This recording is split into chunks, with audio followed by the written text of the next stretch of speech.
All right, Joe V. Hill here with Fox 5 Sports Director Kevin Bollinger for another Amplified. Boy, there's a lot to talk about. Raiders and the A's. Well, first of all, let's talk about the Raiders. I mean, it's been, gosh, a couple crazy months. What's the latest? Yeah, what a roller coaster for Raider Nation, right? It surrounds Max Crosby with the trade that happened with Baltimore, and then they rescinded the trade back because they said that they weren't comfortable with where he was physically after his surgery for the torn meniscus and shipped him back to the Raiders.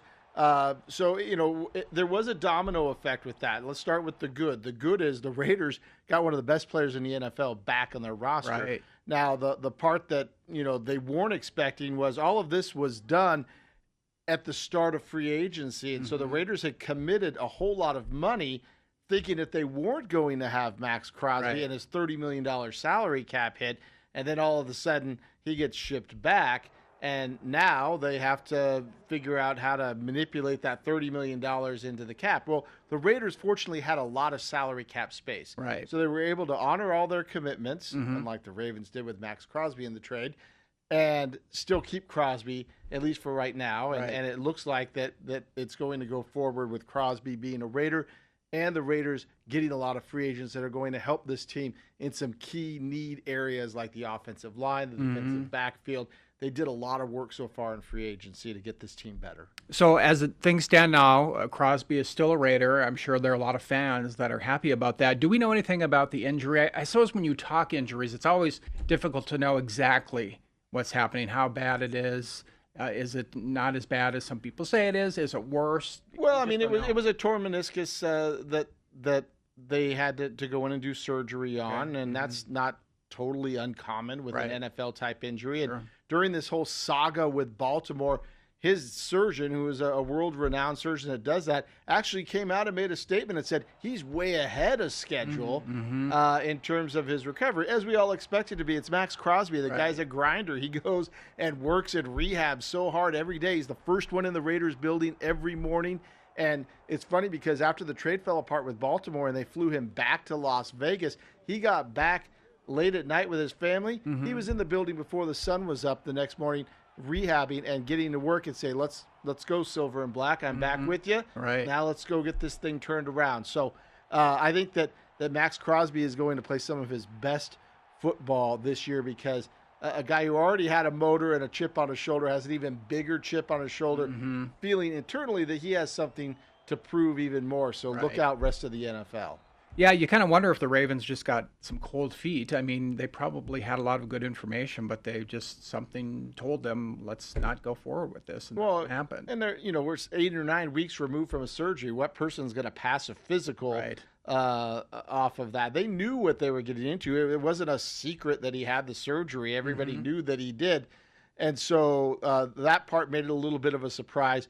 The fact that the Raiders signed the other big edge rusher, who the one who was available in free agency from Cincinnati, right as they were, sending Crosby back to the Raiders, raised some red flags. They didn't do anything illegal or against the rules by letter of the law by sending him back and then signing the other guy. But a lot of people around the NFL certainly got their antennas up that it was maybe a little shady with what they did. But bottom line, Max Crosby is a Raider. The Raiders got better in free agency. They're going to get even better in the draft coming up in April, and they could be in position to make a pretty big jump from what we saw wins-loss-wise last season. Do you think the Raiders will keep Crosby on at this point, or could there still be talks of trades later? I mean, they're always going to listen. Every team's going to listen to, and if somebody comes in and makes an incredible offer for Max Crosby, then certainly the Raiders are going to listen. Is that offer going to come? I think that remains to be seen. But I think that both sides are content to keep him here in Las Vegas and keep playing. And I think that, the Raiders will certainly entertain offers if the right offer comes along, but they're not going to give him away because they know his value. Right. All right, let's move forward just a little bit. So we've got the draft coming up here in the near future. What are the Raiders looking at? I think most of us know this answer, but what are they looking at besides QB and so forth? Well, they do have the first overall selection, and while they haven't come out and said anything, it's looking like Fernando Mendoza, the quarterback from Indiana, is going to be the choice with that. It's a need that the Raiders have, and he is by far and away the best quarterback available in the draft, and a draft that's really not very deep in terms of quarterbacks. And so that looks to be what everybody's focused on. Mm-hmm. The key for the Raiders are the picks that are going to come after. They right now, I believe, have 9 more picks in the draft. Okay.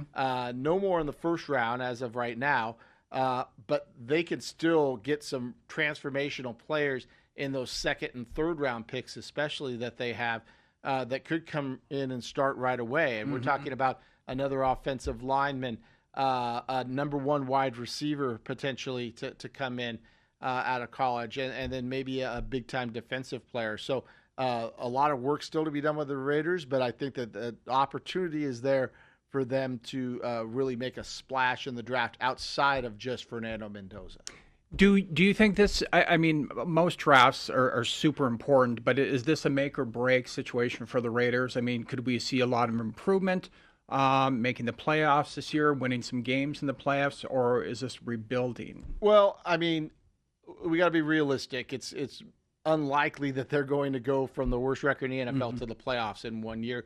And let's also be realistic with a rookie quarterback who probably is not going to start in week 1. I mean, the philosophy tends to be if you can let that player kind of learn a little bit as you go along and then put him in when he's ready, then you're going to get more benefit in the long term. So there's going to still be some growing that has to do with this team. Is it inconceivable that they jump from 3 wins to 7 or 8 wins? Absolutely not. I think that they're probably in position to maybe do that kind of a jump and still at least be in the conversation when we get to Thanksgiving, where the playoffs are still a possibility. That'd be something that's different. So is the draft make or break?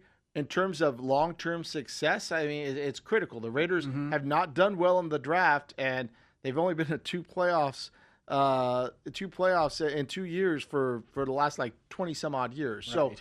So, and it all comes down to the draft. That's the only way you're going to build a sustained championship type team, is to make sure that you hit on your draft picks. So Raider Nation, win or lose, Raider Nation will always be there cheering on the team. But what do you think it needs to pull us out of, I want to call it a slump or whatever it may be, but we need more wins, obviously. What helps us do that? Well, I mean, it really starts by getting a franchise quarterback. Okay. And if you look at most teams that have had success in the NFL, it has been a young quarterback that they drafted and brought along, and they have to hit on that if possible. And the key to getting your quarterback, which is the most important position in sports and the most expensive position in the NFL, but if you get them in the draft and they're part of a rookie contract, then that keeps the numbers down, and that allows the team to go out and spend money on some key needs in other positions while that quarterback is under the rookie contract, because eventually they are going to have to pay them.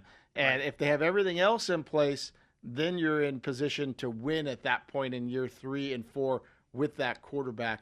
And that's what we're seeing with teams around the NFL. We saw it with New England this last year, making the run to the Super Bowl. And we saw it with the Chicago Bears, who made a huge jump with their quarterback, who they've brought along as well. But they spent a lot in free agency because they had Caleb Williams on a rookie deal. The Raiders are going to try and do something similar to that. Yeah, you never know how it's going to turn out. But how much pressure do you think there is for Mark Davis and the rest of the staff to really compete this year? I mean, I think there's always pressure to win. I mean, it's a bottom line business of wins and losses.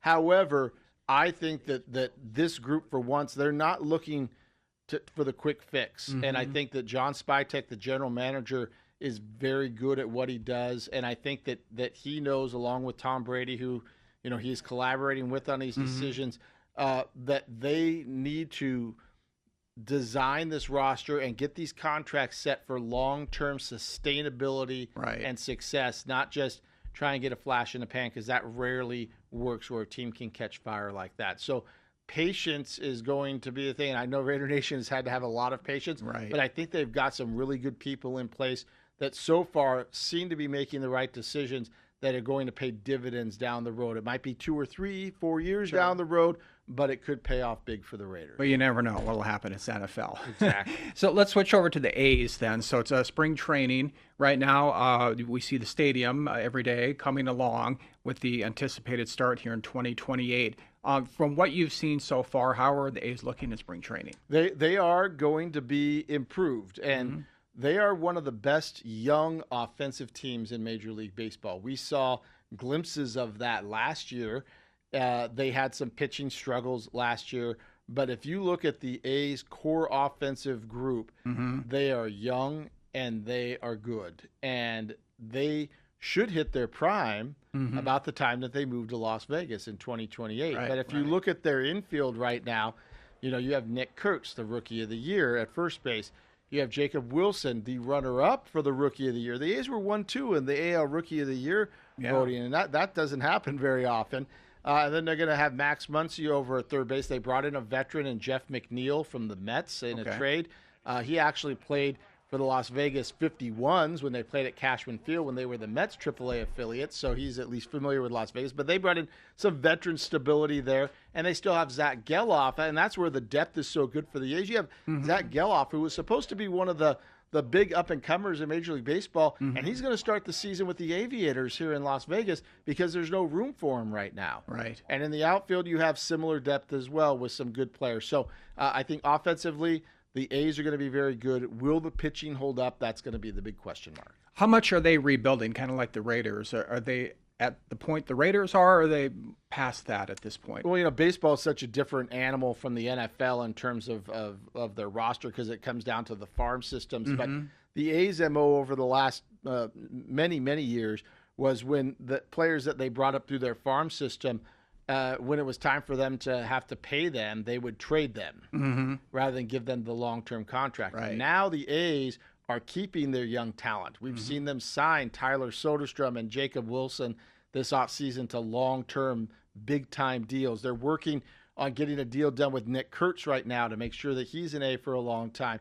Okay. They did it with Brent Rooker to kind of get things rolling as well. So, they're keeping their young, potentially superstar players, and they're going to keep them for a long time for when they come to Vegas, and they want to be primed to make a run as soon as possible with this core group.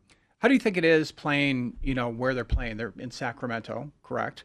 At the stadium there, and they still have a couple more years to come here. How does that impact the team? Kind of not playing in a permanent home, if you will. Well, I mean, it is a AAA stadium. The A's have done what they can to try and give the players some major league amenities. They built a kind of a clubhouse area beyond the left field wall in Sacramento that has like a player's lounge area and then kitchen and stuff to give them some amenities from that standpoint. Right. But it's not a major league ballpark. And so, they're looking forward to the move to Las Vegas and the new digs to kind of, basically break that place in. And the A's are consulting the players and asking them, what are some of the things that you'd like to see with your setup in the park to make sure that the players are taken care of, because they want it to be attractive for players to stay or potential free agents to come in.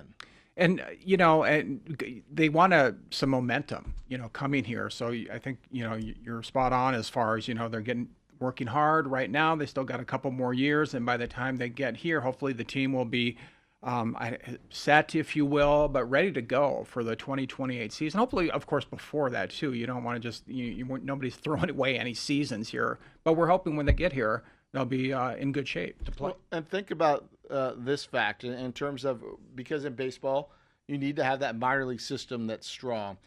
The AAA team for the A's, the Las Vegas Aviators, won the Pacific Coast League Championship last year. Their AA team in Midland won like 2 out of the last 3 years. So they've got this young group that's still working their way up, that's winning. So not only are they good, but they're also learning how to win. I don't care if it's in the minor league level, learning how to win in clutch situations translates as you make your moves up. And so I think that's something for A's fans to get excited about, the fact that there's a core group of players, and a lot of those younger minor league teams that are winning are doing it with some good young pitching. So we talked about the question mark for the A's at the big league level is the pitching. Right. There could be some young arms on the way. So help could be on the way. They're going to start some of these guys. Gage Jump, a player that'll be with the Aviators in Las Vegas to start the season, one of their bright young pitchers.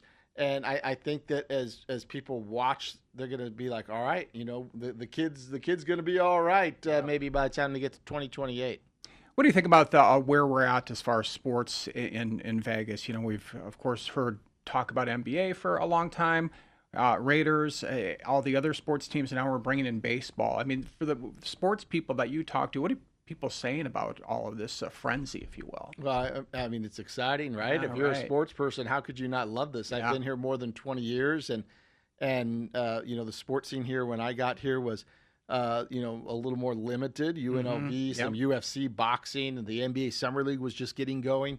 And now there's no downtime. There's major sporting events happening, whether it's our local teams playing or a neutral side event that's going on at one of our facilities around town almost every weekend. Right. And so if you're a sports fan, how could you not love it? The options are endless for you. Now, are you going to have to make some decisions on where you want to spend your money? Yes, because most people can't afford to go to everything, right? Unless you win the Powerball or something. So I think that, but people will have choices. And it's kind of nice supply and demand wise.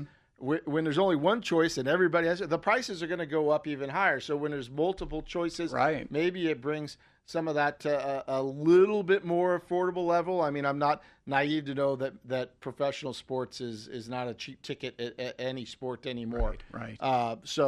But the more options there are, I think that the sports fan only benefits because it gives them options and maybe the possibility of with the supply and demand issue of finding some tickets at a more affordable price when they want to go. And of course, people coming here are saying, "Oh, let's put a little more in the budget because we've got this going on," or "Let's go when my team is taking on the A's or the Raiders." I mean, that's going to happen. Yeah, as the Raiders, it's inevitable. We see it with the Raiders. We see it with the Golden Knights. The Canadian teams, whenever they were in town in those first couple of seasons, it still happens now. But whenever Edmonton, Winnipeg, Montreal was going on here in town, there was a ton of Canadians that were making their way out to get some great weather.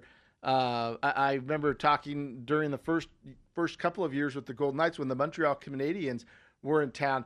There were groups of people that were going down, and there were husbands that wanted to go watch the hockey and some wives that wanted to go watch the hockey. But at that time, Celine Dion had her residency at Caesars, and she's the pride of Montreal. There were direct flights because of Celine Dion between Vegas and Montreal, and so they were coming down here and they were splitting off. Part of the group would go see Celine Dion, the other part would go see the Canadians and the Golden Knights, and everyone was happy. Yeah, and that's the beauty of Vegas is even if you're not a sports fan, you could come with a big group of people, and part of the group can go one way and part of the group can come the other way, and you can all get together after it's all over and just keep the party going into the wee hours of the morning. Always something to do. Of course, we can't forget WNBA, of course, doing very well, and I'm sure they bring in plenty of people who are visiting too. Before we go here, put you on the spot, NBA, what do you predict a year for when NBA comes in? Well,